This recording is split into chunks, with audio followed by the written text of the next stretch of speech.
मैं बस 5 साल की थी कि मेरे माता पिता की प्लेन क्रैश में मृत्यु हो गई। यह खबर सुनकर मेरे दादाजी का भी देहांत हो गया। मेरी दादी माँ पर दुखों का पहाड़ टूट पड़ा। दादी माँ ने ही मुझे पाल पोस कर बड़ा किया। मेरी ताई जी और चाची जी मुझसे प्यार नहीं करती थी। मैं घर में सब लोगों के होते हुए भी प्यार और अपनेपन को तरसती रही। सबको मैं एक बोझ लगती थी। अभी मैं बस 14 साल की थी कि मेरे साथ ऐसी घटना घटित हो गई कि सबने मुझे बहुत मारा और मेरी जिंदगी नरक बन गई। दादी माँ को आज भी वो दिन अच्छी तरह से याद है, जब सुबह के 5 बजे अचानक ही फोन की घंटी घनघना उठी। बिस्तर पर लेटे ही जानकी देवी ने कहा, इस समय कौन हो सकता है? तभी उनके पति रिटायर्ड जस्टिन मोहन राय ने कहा, जाओ उठ कर देखो, आदित्य का फोन हो सकता है। जानकी देवी धीरे से उठी, जाकर रिसीवर उठाया और बोली, हेलो। तभी उधर से आवाज आई कि क्या आप आदित्य रॉय के पेरेंट्स बोल रहे हैं? जी बोल रही हूँ। कहिए क्या बात है? जानकी देवी घबराई हुई आवाज में बोली, और आप कौन बोल रहे हैं?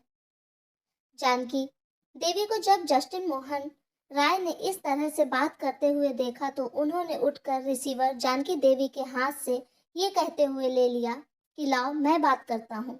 हेलो, मैं आदित्य रॉय का पिता बोल रहा हूँ। आप कौन हैं और कहाँ से बोल रहे हैं?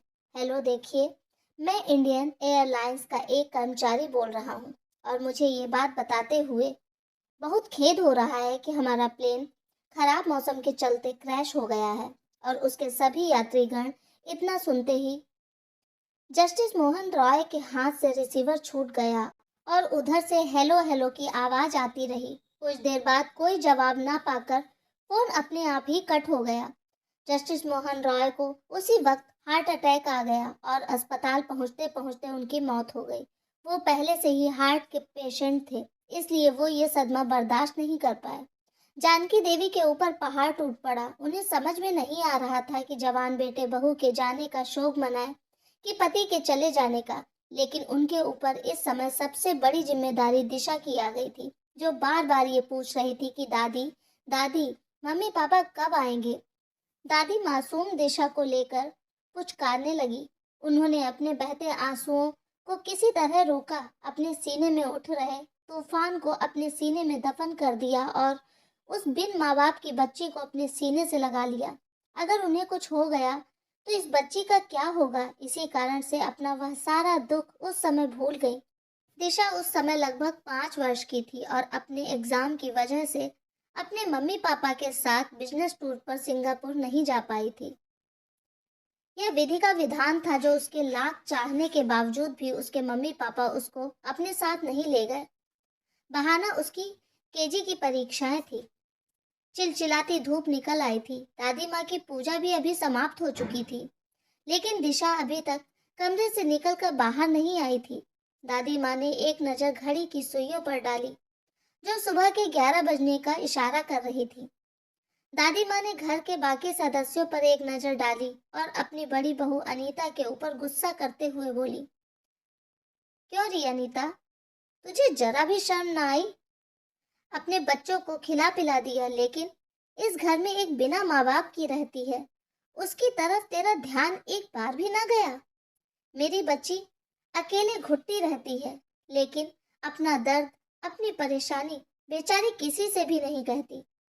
कहकर दादी माँ दिशा के कमरे की तरफ बढ़ चली, उसका ध्यान रखने के लिए। आप है ना माँ जी? आरती तंज कसते हुए बोली।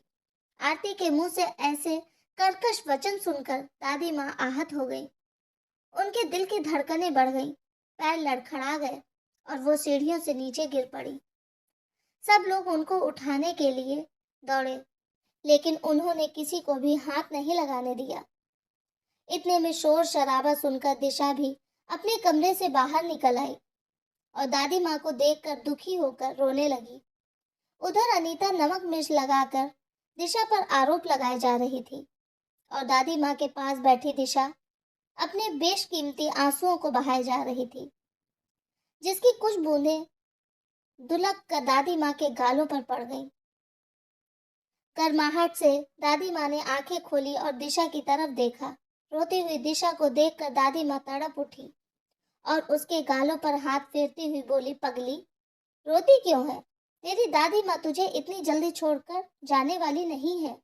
अरे, कब तक बंद रखेगी कमरे में अपने आप को? बाहर निकल, बाहर की दुनिया देख। तेरे सामने तो अभी पूरी पूरी जिंदगी पड़ी है। फिर किसी के जाने से दुनिया थोड़े ही खत्म हो जाती है। देखना, जाने की उम्र मेरी थी, लेकिन भगवान ने अपना वाक्य पूरा करने से पहले ही दादी माँ सिसकने लगी।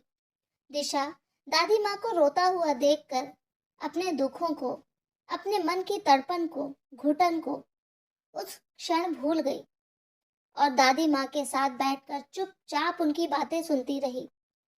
तभी आरती ने आवाज दी, महारानी, अगर उठ गई है तो नाश्ता खाना सब साथ में वहीं भिजवा दूं। दिशा अपनी ताई आरती की आवाज सुनकर चुपचाप किचन में चली गई और अपनी प्लेट लेकर दादी माँ के पास बैठ गई। एक निवाला वो अपने मुंह में डालती और दूसरा दादी माँ के मुंह में, और कह रही थी, दादी माँ, आप बहुत धीरे धीरे खाती हो। दादी माँ उसके सिर पर हाथ फेरती और उसके आंसू पोंछती। दिशा के पेरेंट्स की जिस समय मौत हुई, उस समय वो बहुत छोटी थी। हमेशा अपनापन तलाश करने वाली दिशा का एकमात्र सहारा सिर्फ उसकी दादी माँ ही थी। कहने के लिए तो उसके घर में ताऊ ताई, चाचा चाची, चचेरे भाई बहन, अनेकों रिश्तेदार आदि थे, लेकिन सिर्फ कहने के लिए थे। ऐसी परिस्थितियों में कब दिशा रास्ता भटक गई वो जान ही नहीं पाई। अंदर ही अंदर घुटती रही और इस घुटन को ही उसने अपनी नियति मान लिया। पुरानी स्मृतियों में खोई दिशा को वो दिन आज भी बहुत अच्छी तरह याद है, जब उसके अंकल के दोस्त आते थे। कितना प्यार करते थे उसे। जब आते, उसके लिए खिलौने, चॉकलेट, टॉफियां वगैरह कुछ न कुछ लेकर ही आते थे। आज भी आए, हमेशा की तरह मुझे गोद में बिठाया, मेरे गालों को काटा। जब दर्द हुआ तो छोड़ दिया। फिर मुझे लेकर बाहर लॉन की तरफ चले गए। अंकल थे, आंटी भी थी, ताऊ जी भी थे, ताई जी भी थी, बस माँ पापा ही तो नहीं थे। होते तो शायद मुझे उस अंकल के साथ जाने ही न देते। वे ले भी जाते तो माँ पापा मेरे पीछे मेरे साथ जाते। क्यों नहीं रोका मुझे मेरे अपनों ने उस दिन, जब मुझे वो अपने साथ खिलाने के बहाने रोज कहीं ना कहीं ले जाते, फिर मेरे साथ खेल कर मुझे ढेर सारा सामान दिलाकर घर लेकर वापस आते, जिस पर मेरे चचेरे भाई बहन टूट पड़ते। क्या मैं उनकी बेटी नहीं थी इसलिए? मैं तो नादान थी, ना समझ थी। उसके छूने को, उसके स्पर्श को प्यार समझती, जैसा मेरे ताऊ जी का मेरे अंकल का त्रिशा और मीशा के लिए था। फिर उस दिन मेरे घर वालों को क्यों समझ में आया, जब एक 14 साल की लड़की को उनके जिगरी दोस्त ने प्रेग्नेंट कर दिया। उस दिन कितने लात घूंसों और चप्पलों की बरसात हुई थी मुझ पर। मैं कैसे भूल सकती हूँ वो दिन, जब मेरी दादी मेरे ऊपर आकर लेट गई थी कि इसमें इस बच्ची का क्या दोष है, मारना ही है तो उस शैतान को जाके मार, जिसे बैठा बैठा कर शराब पिलाता था और बार बार कुछ न कुछ मंगवाता रहता था दिशा से। मेरी फूल जैसी बच्ची का जीवन बर्बाद कर दिया तुम लोगों ने। अगर अपनी बच्ची होती तो समझ में आती तुझे। यह कहकर दादी माँ मुझे अंदर लेकर चली गई। फिर ताऊ जी का सारा क्रोध ताई जी पर आ गिरा था उस दिन। अरे डैन, एक बच्ची नहीं संभाली गई तुझसे, मैं ऊपर जाकर अपने भाई को क्या मुंह दिखाऊंगा। फिर उसके बाद ताई जी ने कुछ दवाइयाँ लाकर जबरदस्ती ठूस दी थी मेरे मुंह में। दूसरे दिन मेरे पेट में बहुत भयंकर दर्द उठा था, फिर ढेर सारी ब्लीडिंग लगातार कई दिनों तक। ऊपर से दादी माँ न जाने कौन कौन सी जड़ी बूटियाँ पीस कर पिलाती थी मुझे। कुछ दिन बाद मेरा और दादी माँ का कमरा ऊपर शिफ्ट कर दिया गया और मेरे कहीं जाने आने पर पाबंदियां। कुछ दिन बाद वो शैतान फिर आया था मेरे घर, मेरे बारे में भी पूछा था। उस दिन बस किसी तरह उसकी जान ही बच गई थी। फिर जाने किस तरह से घर पहुंचा था वह अपने, एक जिंदा लाश बनकर। दिशा इन्हीं विगत स्मृतियों में खोई हुई थी कि तभी उसकी दादी माँ दिशा दिशा चिल्लाई। वो हड़बड़ाकर उठ बैठी। क्या हुआ दादी? मेरे पास आ मेरी बच्ची। तू क्या समझती है मैं तेरा दर्द नहीं समझती?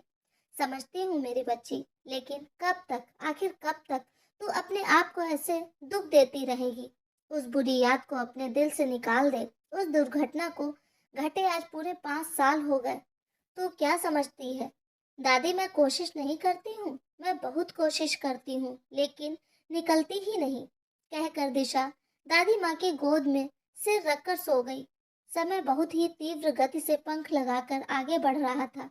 दादी माँ के लाख समझाने के बावजूद भी दिशा उस बात को अपने दिमाग से नहीं निकाल पा रही थी। तो दादी माँ ने भी दिशा के सामने एक शर्त रख दी। देख दिशा, अब शादी कर ले, मैं ज्यादा दिन अब नहीं जीने वाली। अपने जीते जी मैं तेरा घर बसा देखना चाहती हूँ। तुम तो सब जानती हो दादी। फिर भी, दिशा ने दादी से बहुत रूखी आवाज में कहा, हाँ जानती हूँ, लेकिन इसमें तेरी कोई गलती नहीं थी। जो गलती तूने की ही नहीं, उसकी सजा अपने आप को क्यों देना चाहती है दिशा? दादी, मैं किसी और का जीवन बर्बाद नहीं करना चाहती। दादी, प्लीज मुझे माफ कर दो। मेरे न रहने के बाद तू क्या करेगी दिशा? बता, तुझे कौन संभालेगा? अपने परिवार वालों को तो तू जानती ही है, सब हाथ धोकर तेरे पीछे पड़े रहते हैं। कौन करेगा मुझसे शादी? दादी, ना ही मेरी शक्ल सूरत अच्छी है, ना ही पढ़ाई लिखाई, तो उसकी चिंता मत कर, वो सब मेरे ऊपर छोड़ दे। तो बस शादी के लिए तू हाँ कर दे। अच्छा ठीक है दादी, तू अगर इसी में खुश है तो तेरी बात ही सही, कहकर दिशा हंसने का उपक्रम करने लगी। अगले दिन दादी माँ ने शाम को सबको इकट्ठा बुलाकर अपना फैसला सुना दिया कि मैं चाहती हूँ कि मेरे जीते जी दिशा की शादी हो जाए। और हाँ, एक बात और, लड़का अच्छे घर परिवार का होना चाहिए जो मेरी दिशा को आजीवन खुश रख सके। पर माँ, आप तो जानती हैं कि दिशा के साथ क्या हुआ है। फिर उसके बाद भी वो सब मैं कुछ नहीं जानती। बस दिशा के लिए तुम लोग लड़का देखो। करीब 2 महीने बाद दिशा के लिए एक अच्छे परिवार का रिश्ता मिल गया। वो लोग बहुत धनाढ्य तो नहीं थे, लेकिन उनका परिवार बहुत ही संस्कारी था। ये उनके संस्कार ही थे कि जब उन्होंने दिशा के पेरेंट्स के बारे में जाना, तो ना चाहते हुए भी उन्होंने हाई स्कूल पास दिशा का रिश्ता स्वीकार कर लिया। शहर के इंटरमीडिएट कॉलेज के प्रिंसिपल रमन रस्तोगी ने अपने इकलौते सुपुत्र देवांश रस्तोगी का रिश्ता दिशा के साथ पक्का कर दिया। उस समय अपना ग्रेजुएशन कंप्लीट कर चुके देवांश रस्तोगी ने अपने पिता के फैसले का सम्मान करते हुए इस रिश्ते को अपनी सहमति दे दी थी। दिशा के घर में आज काफी चहल पहल थी। बहुत दिनों बाद आज उनके घर में दिशा की सगाई के बहाने खुशियां जो आ रही थी। उसके चाचा चाची भी कानपुर से आ चुके थे। बाकी अन्य रिश्तेदार भी आ चुके थे। दिशा की ताई अनीता ने अपनी देवरानी मांडवी को दिशा को पार्लर ले जाने और उसको तैयार कराने की सारी जिम्मेदारी सौंप रखी थी। दिशा के प्रति अनीता के मन में जो कड़वाहट थी आज वो धुल चुकी थी। कहीं ना कहीं वो भी इसके लिए अपने आप को जिम्मेदार मान रही थी। दादी माँ आज बहुत खुश थी। दिशा के साथ घटित हुई घटना का उनके मन में जो पश्चाताप था, आज कहीं न कहीं उसका एक छोटा सा कर्ज एक फर्ज के रूप में पूरा होने जा रहा था, जिसकी प्रत्यक्ष रूप से गुनहगार न होकर भी दादी माँ अपने आप को गुनहगार मान रही थी। तभी धानी और रानी कलर के लहंगे में सजी धजी दिशा ने आकर दादी माँ को चौंका दिया। मैं कैसी लग रही हूँ दादी? बिल्कुल परी लग रही है मेरी गुड़िया रानी, दादी ने अपनी खुशी का इजहार करते हुए कहा। अब तो तुम खुश हो ना दादी? अब तो मुझे छोड़कर कहीं नहीं जाओगी? दिशा ने दादी माँ के गालों को चूमते हुए कहा। ना मेरी बच्ची, अब तो तू मुझे छोड़ के, माँ को रोते देखकर पूछा। आप रो रही हो? दादी माँ ने अपने बहते हुए आंसुओं को पोंछते हुए कहा। दिशा ने दादी दादी माँ, यह तो खुशी के आंसू है। इन आंसुओं का इंतजार तो हर माँ को रहता है, बह जाने दे इन्हें। तभी दिशा की चाची मांडवी ने दिशा से आकर कहा, चलो दिशा, लड़के वाले आ गए हैं, तुम्हें बुला रहे हैं। चाची, मुझे बहुत डर लग रहा है। नहीं बेटा, डरो नहीं, सब कुछ ठीक हो जाएगा, दिशा की चाची ने दिशा को समझाते हुए कहा। कुछ ही पल में देवांश और दिशा दोनों आमने सामने अंगूठियों का आदान प्रदान कर रहे थे। सबके चेहरे पर मुस्कुराहट देखकर दिशा भी मुस्कुरा रही थी, लेकिन इसके साथ ही साथ पश्चाताप की अग्नि में वो अब भी जल रही थी। उसे लग रहा था कि वह देवांश को धोखा दे रही है, अपने अतीत को भूलने में नाकाम हो रही थी। घबराहट और बेचैनी में पूरी रात निकल गई उसकी, आंखों में नींद नहीं थी। तनाव में उसका सर फटा जा रहा था और उसने ऐसा फैसला ले लिया जो उसे नहीं लेना चाहिए था। सुबह के 4 या 5 बज रहे होंगे। अचानक दिशा के कमरे से दादी माँ के चीखने चिल्लाने की आवाज आने लगी। सब लोग दौड़ कर गए तो देखा कि दिशा ने अपने हथेली की नस काट रखी थी, जिससे ढेर सारा खून बह चुका था।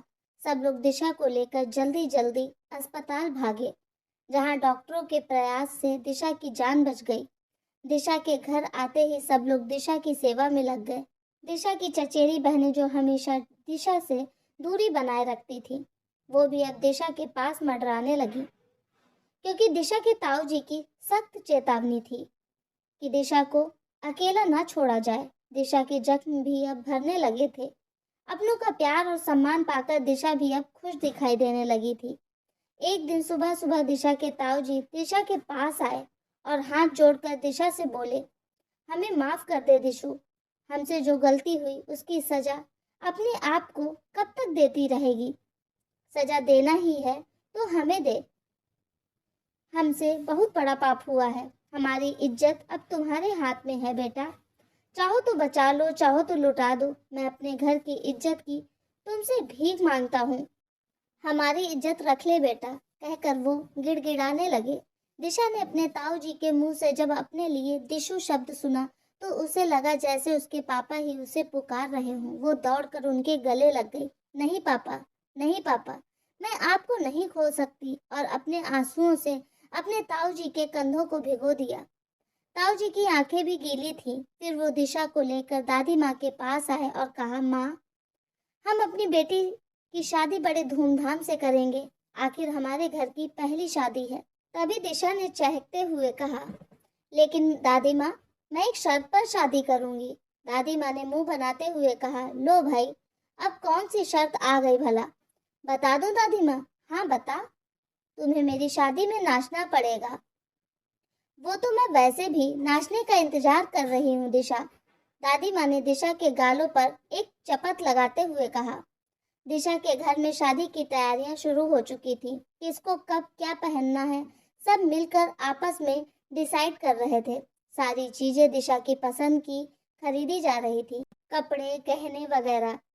बाहर लॉन में बैठकर दिशा के ताऊ जी और चाचा मेहमानों की लिस्ट तैयार कर रहे थे। दिशा की बहनें मीशा और त्रिशा अपने लहंगे और मैचिंग ज्वेलरी की फरमाइश कर रही थी, और दिशा की ताई जी चाची मिलकर दिशा के ससुराल वालों को दिए जाने वाले सामान की लिस्ट तैयार कर रही थी। तभी दादी माँ कई सालों से संभाले हुए अपने एक जोड़े सोने के कंगन और दिशा की माँ के गहनों को लेकर दिशा के पास आई और दिशा से कहा, देख ले दिशा, ये तेरी माँ के गहने हैं, अगर तुझे ठीक ना लगे तो इन्हें बदल के नए ले ले।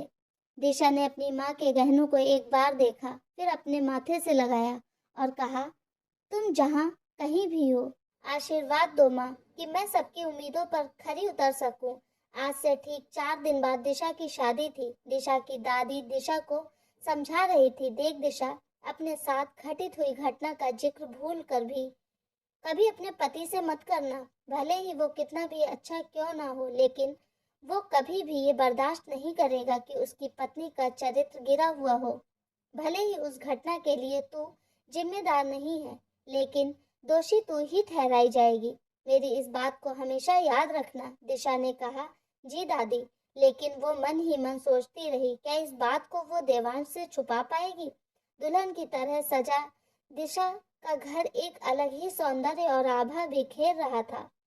बैंड बाजे की धुन पर सारे बाराती नाच रहे थे। क्रीम कलर की शेरवानी और मेहरून रंग के दुपट्टे से सजा दूल्हा बना देवांश भी बीच बीच में आकर अपनी खुशी का इजहार कर रहा था।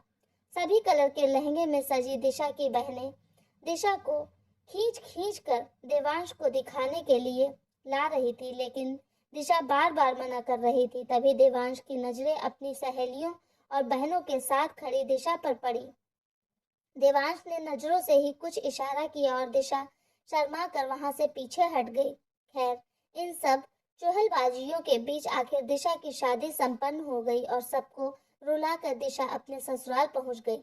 देवांश की मां मीनाक्षी देवी ने भी अपना दिल खोलकर एक बिन माँ बाप की बच्ची का भरपूर स्वागत किया।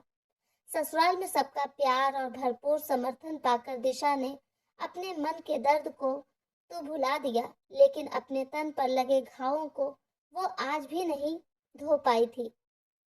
देवांश उसे जब भी छूने की कोशिश करता तो वो मना तो नहीं करती, लेकिन सिहर जरूर जाती।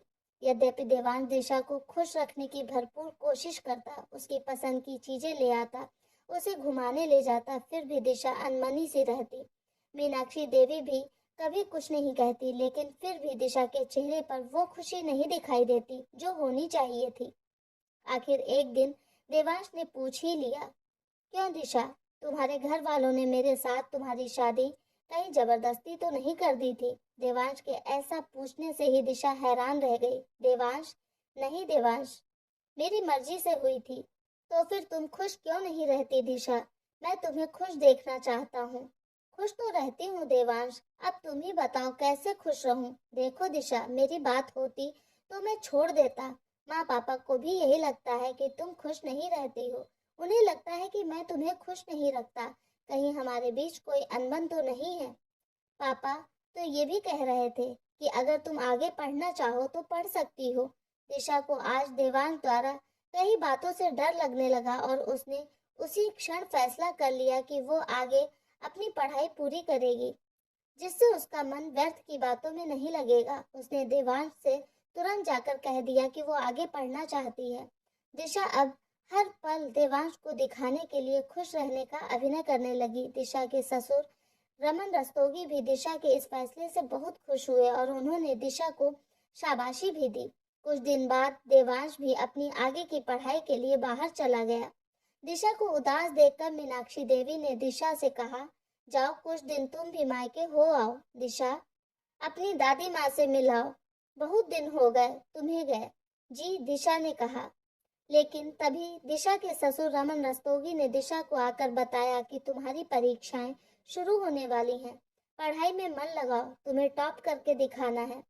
आखिर तुम प्रिंसिपल रमन रस्तोगी की बहू हो। जी पिताजी, कहकर दिशा फिर अपने काम में लग गई। फिर उसने दिन रात मेहनत करके अपनी परीक्षाएं दी और अच्छे नंबर से उत्तीर्ण भी हुई। इधर कई महीनों से दिशा की दादी माँ की तबीयत खराब थी, लेकिन उन्होंने घर में सबको सख्त हिदायत दे रखी थी कि दिशा को ना बताया जाए, नहीं तो वो पगली भागी चली आएगी। मैं नहीं चाहती कि इतनी मुश्किल से उसके दामन में जो खुशियां आई हैं उस पे किसी की बुरी नजर लग जाए। दिशा को जब अपनी दादी माँ की खराब तबीयत के बारे में पता चला तो दिशा तुरंत जाने के लिए तैयार हो गई और भागी भागी अपनी दादी माँ के पास आई, लेकिन तब तक बहुत देर हो चुकी थी और दिशा की दादी माँ की सांसों की डोर थम चुकी थी और वो एक शरीर से लाश में तब्दील हो चुकी थी। दिशा जैसे ही घर पहुंची तो उसने देखा कि वहां काफी भीड़ लगी हुई है और सामने हॉल में दादी माँ की लाश रखी हुई थी। घर के सभी लोग उसके इर्द गिर्द बैठे हुए थे। दादी माँ की लाश को देखते ही दिशा की चीखें निकल गईं। क्यों दादी, क्यों हमें छोड़ के चली गई? अब दिशा को कौन समझाएगा, बताओ दादी कौन?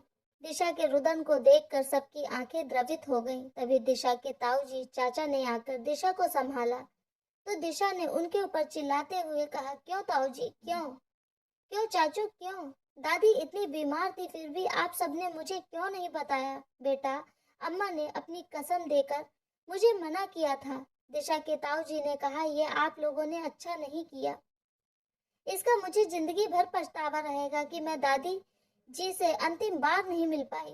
दादी माँ की अंतिम क्रिया हो जाने के बाद दिशा के ससुर रमन रस्तोगी दिशा को बहुत समझा बुझाकर फिर वापस लेकर आने का वादा करके चले आए, क्योंकि दिशा के ताऊ जी ने पहले ही उन्हें बता दिया था कि दिशा दादी माँ से बहुत प्यार करती थी।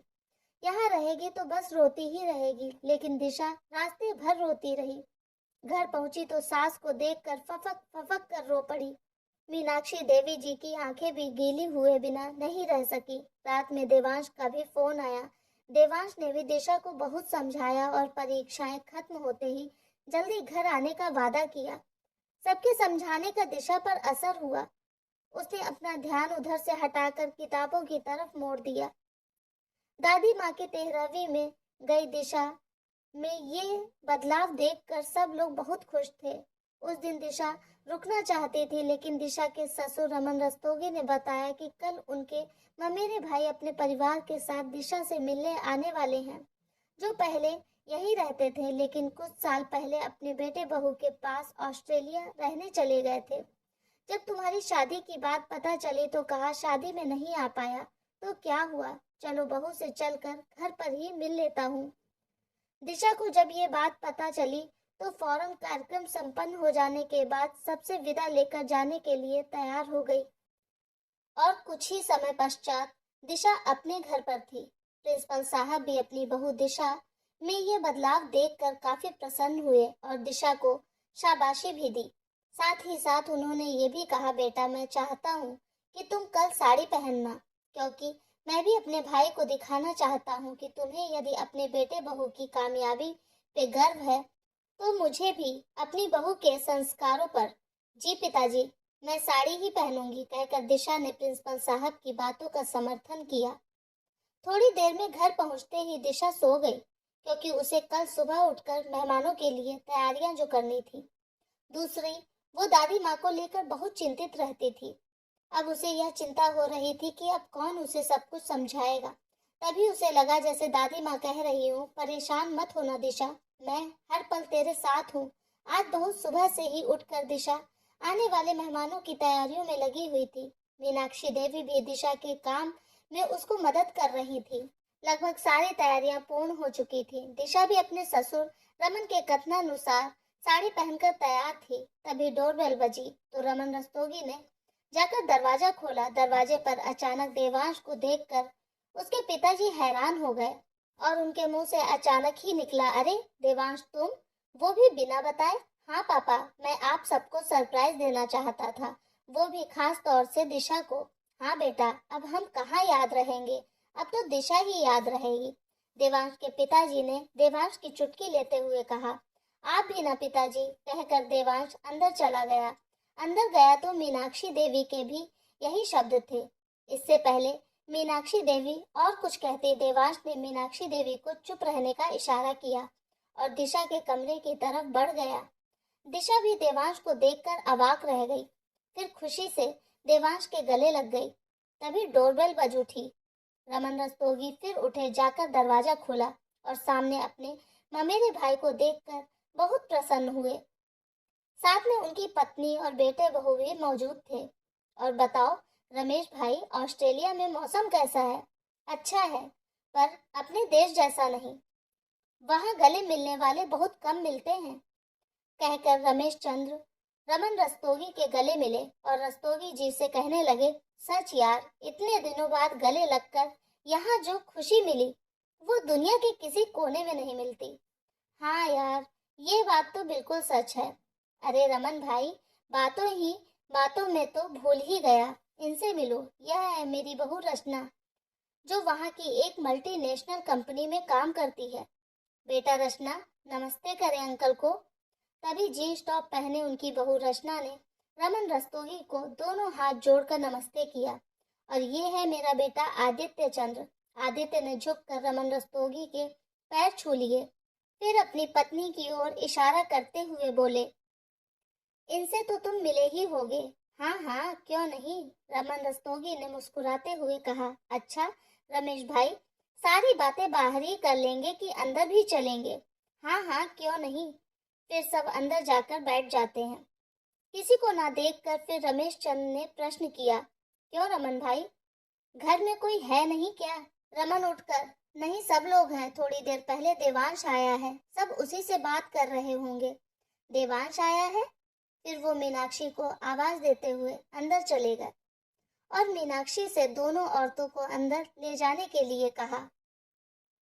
इतनी देर में दिशा भी बाहर आ गई और आकर दोनों औरतों के पैर छू लिए। बड़ी प्यारी और संस्कारी बहू है आपकी मीनाक्षी भाभी।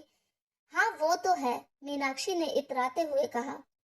तभी रमन रस्तोगी ने दिशा को आवाज दी, बेटा यहाँ आओ, इनसे मिलो, ये हैं हमारे ममेरे भाई रमेश चंद्र। दिशा जैसे ही आगे बढ़ी, उस इंसान को देखकर उसकी आंखों के सामने वो पुराना दृश्य फिर से नाच उठा।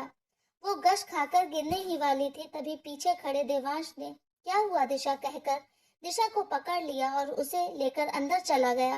देवांश ने दिशा को बिस्तर पर ले जाकर लिटा दिया और उसके मुंह पर पानी की छींटें मारी। दिशा को होश आ गया, परंतु वह बहुत ज्यादा डर गई थी। अभी दिशा की उम्र बस 19 साल की ही तो थी और उसमें ज्यादा हौसला भी नहीं था। घबराहट के मारे उसके पसीने छूट रहे थे।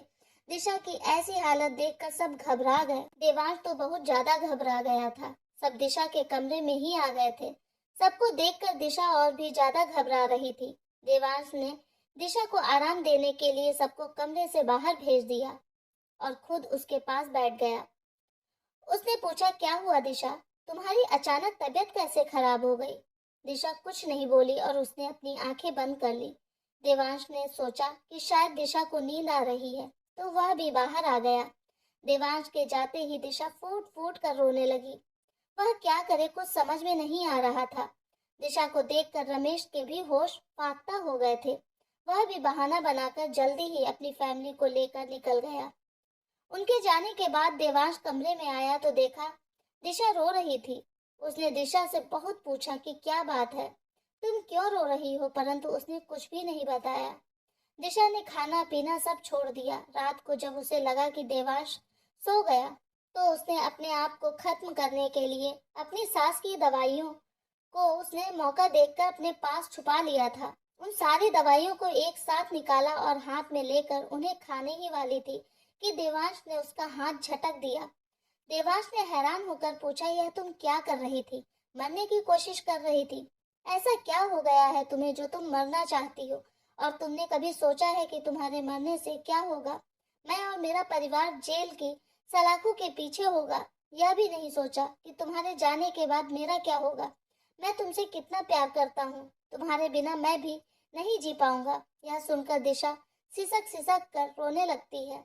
अभी वह देवांश को कुछ भी बताने की स्थिति में नहीं थी। दिशा की हालत देखकर देवांश ने दिशा पर कुछ बताने के लिए ज्यादा जोर नहीं दिया। उसने दिशा को चुप कराया और सोने के लिए लिटा दिया।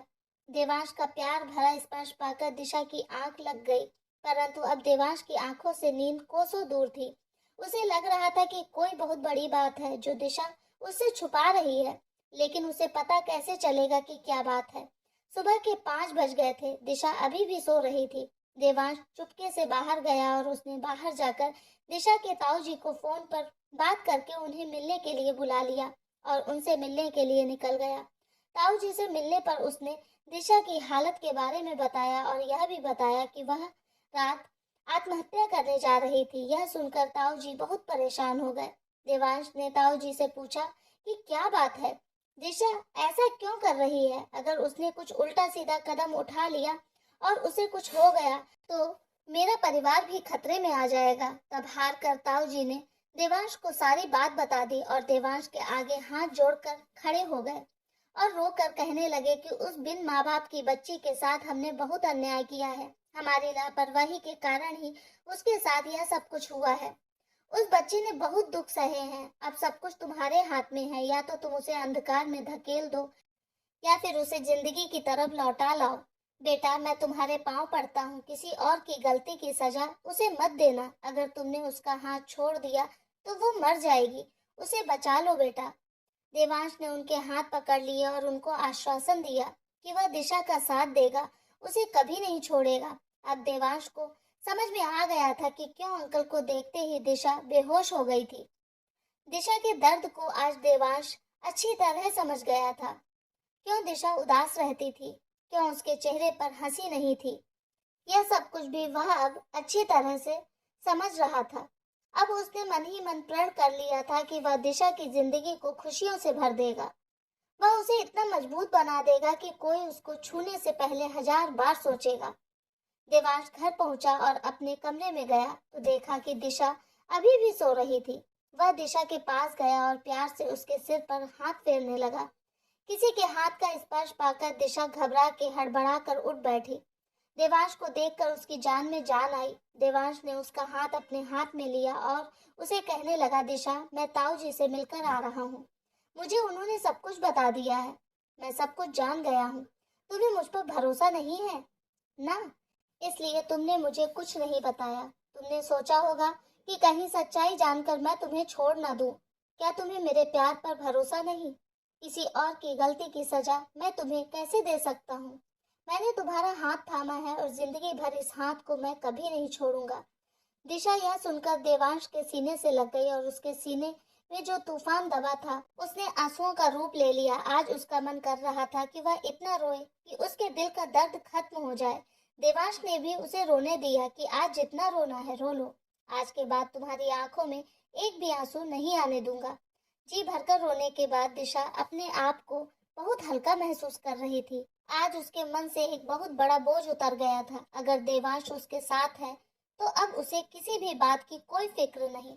देवांश उसे नहाने के लिए भेजता है और उसे अच्छी तरह तैयार होने के लिए कहता है। दिशा नहाकर लाइट पिंक कलर की साड़ी पहन कर आती है और लाइट मेकअप करती है। आज वह बहुत ज्यादा खूबसूरत लग रही थी। देवांश उसे देखता है तो देखता ही रह जाता है। आज की दिशा कुछ अलग ही लग रही थी। वो डरी सहमी सी लड़की की जगह आज आत्मविश्वास से भरपूर लड़की दिखाई दे रही थी। देवांश के प्यार और भरोसे ने उसको आत्मविश्वास से भर दिया था। दिशा की सास ससुर भी उसमें बदलाव देखकर बहुत खुश होते हैं। देवांश अपने माता पिता से दिशा को अपने साथ ले जाने की बात करता है तो उसके माता पिता मान जाते हैं। देवांश दिशा को अपने साथ लेकर चला जाता है क्योंकि अब वह दिशा को अकेला नहीं छोड़ना चाहता था। अब देवांश की जिंदगी का एक ही मकसद था कि दिशा की जिंदगी को खुशियों से भर देने और उसे इतना मजबूत बना देना कि उसको कोई छू भी ना सके। वह दिशा का एडमिशन अपने कॉलेज में ही करा देता है और सुबह के समय दिशा के साथ कराटे क्लास ज्वाइन कर लेता है। अब सवेरे उठकर दोनों कराटे क्लास जाते हैं और वहां से आने के बाद कॉलेज के लिए निकल जाते हैं। 2 महीने के कठिन परिश्रम के साथ दिशा कराटे में माहिर हो जाती है। दिशा पर बहुत ज्यादा जुनून सवार था, इसलिए कॉलेज से आने के बाद की पढ़ाई के साथ साथ कराटे की प्रैक्टिस करती रहती थी। इसलिए वह जल्दी ही बहुत ज्यादा माहिर हो गई थी। 2 महीने बाद देवांश दिशा को लेकर घर आता है और रमेश को फोन कर रात को उसे सुनसान जगह पर बुला लेता है और दिशा को लेकर उससे मिलने के लिए निकल जाता है। दिशा को पता नहीं था कि वह किससे मिलने जा रहे हैं। जब वे रमेश को देखती है तो घबरा जाती है। देवांश उसे हौसला देता है और रमेश को पीटने के लिए कहता है। रमेश के चेहरे पर एक कुटिल मुस्कान थी कि यह क्या पीटेगी मुझे। उसकी कुटिल मुस्कान देखकर दिशा के तन बदन में आग लग जाती है और वह रमेश को मारना शुरू कर देती है और इतना मारती है कि उसकी हालत खराब हो जाती है। साथ ही वो ऐसी जगह ज्यादा मारती है कि अब वो किसी के साथ ऐसा काम ना कर सके। उसको अधमरी हालत में छोड़कर वो दोनों वहां से चले जाते हैं। आज इसको पीट कर दिशा को बहुत सुकून मिला। आज उस घुटन से छुटकारा मिल गया था जिसमें वह बचपन से कैद थी। उसे ऐसा महसूस हुआ कि जैसे उसके जख्म पर किसी ने मरहम लगा दिया हो। सच ही कहा है कि प्यार में बहुत ताकत होती है। देवांश के प्यार ने दिशा की जिंदगी को नई दिशा दे दी। 2-4 दिन घर रुककर वो दोनों फिर से अपनी मंजिल को पाने के लिए निकल पड़ते हैं। दिशा ने अपने आप को पढ़ाई में झोंक दिया। देवांश ने एमबीए कंप्लीट करके उसी शहर में नौकरी ज्वाइन कर ली और दिशा ग्रेजुएशन कंप्लीट करने के बाद सिविल सर्विस की तैयारी में जुट गई। साल के अथक परिश्रम के बाद उसने एक सिविल सर्विस में टॉप किया। वह सारे अखबारों की सुर्खियों में छा गई। इंटरव्यू लेने के लिए मीडिया में होड़ मच गई। उसका टीवी पर लाइव इंटरव्यू आया तो उसके सास ससुर, ताऊ जी, ताई जी, चाचा चाची और उसके सारे रिश्ते के बहन भाई टीवी पर चिपक गए। जब उससे पूछा गया कि उसे कैसा लग रहा है तो वह कहने लगी, सबसे पहले मैं अपने पति से पूछना चाहती हूँ कि उन्हें कैसा लग रहा है। देवांश उस समय ऑफिस में था। यह सब इतनी जल्दी में हुआ कि वो खुद देवांश को नहीं बता पाई कि वह सेलेक्ट हो गई है। उसने देवांश से यहाँ आने के लिए कहा। देवांश को रस्तोगी जी ने फोन करके बता दिया था और वह भी लाइव टीवी पर दिशा को देख रहा था। दिशा के कहते ही वह तुरंत ऑफिस से निकला और कुछ ही समय बाद दिशा के सामने था। दिशा ने जैसे ही देवांश को देखा उसकी आंखों से झरझर आंसू बहने लगे। देवांश की आंखों में खुशी के आंसुओं के साथ गर्व के आंसू भी थे। वो दौड़कर देवांश के सीने से लग गई। जो भरोसा देवांश ने उसके ऊपर दिखाया था आज उसने उस भरोसे का मान रखकर दिखा दिया था। सब उन दोनों को लाइव देख रहे थे और सबकी आंखों से आंसू बह रहे थे। आज दिशा के ताऊ जी, ताई जी चाचा चाची को अपने पाप याद आ रहे थे और भगवान से क्षमा मांगकर दिशा को दिल से आशीर्वाद दे रहे थे।